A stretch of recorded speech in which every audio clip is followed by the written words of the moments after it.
kind of what we were coming back to is that, so reality is, this is what I get from it, is that reality is made up, once it's kind of created, or if you know what I mean, like once creation Hmm. in the relative world, there's a division, right? And that's what, between inner and outer, and Hmm. then from that original split, well, it's a four quadrant affair. At least that's what Ken Wilber would say, right? That there's like that four quadrant split. Um, yeah, and I mean this has been talked about, like we've just been talking about in philosophy, right? For thousands of years. Um, Hmm. but yeah, what do you think Yeah, and about he that? even Like, makes the point. yeah, sorry, go ahead.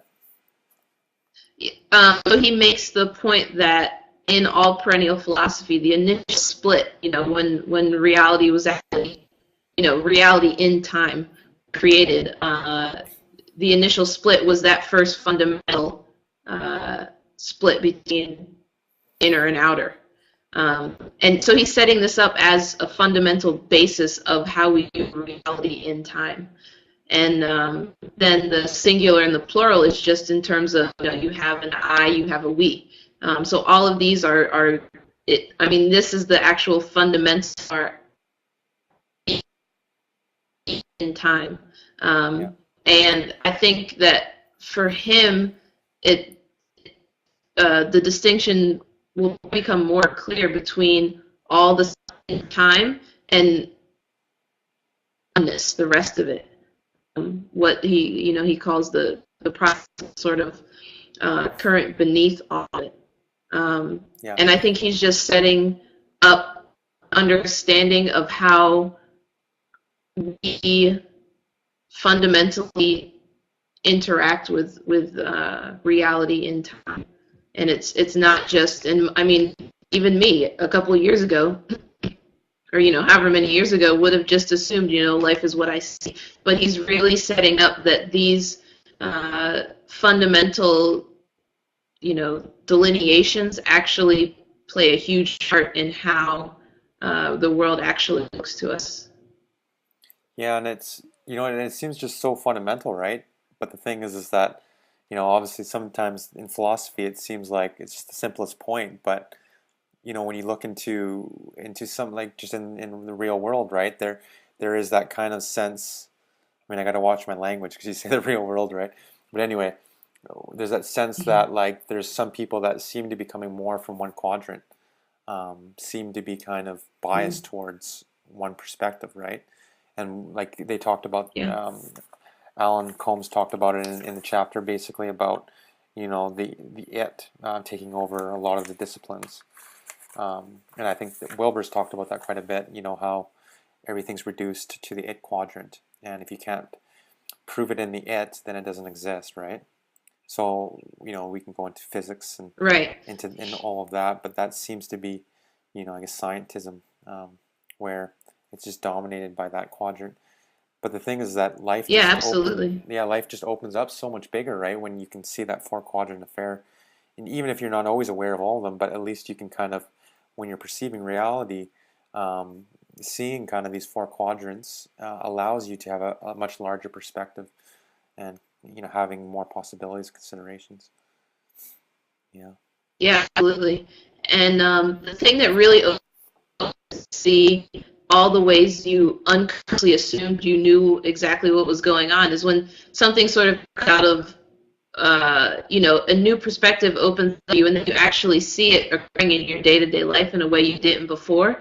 And then once you start to see you didn't see something before, then the invitation is there to sort of suspend all knowing and just sort of see what comes up. And I think that that's where this particular chapter ties into evolutionary enlightenment. It's very much, and as you were saying, people who are coming from one side or the other, who scientists who say that consciousness doesn't exist, and people who are spiritual who say that reality doesn't exist.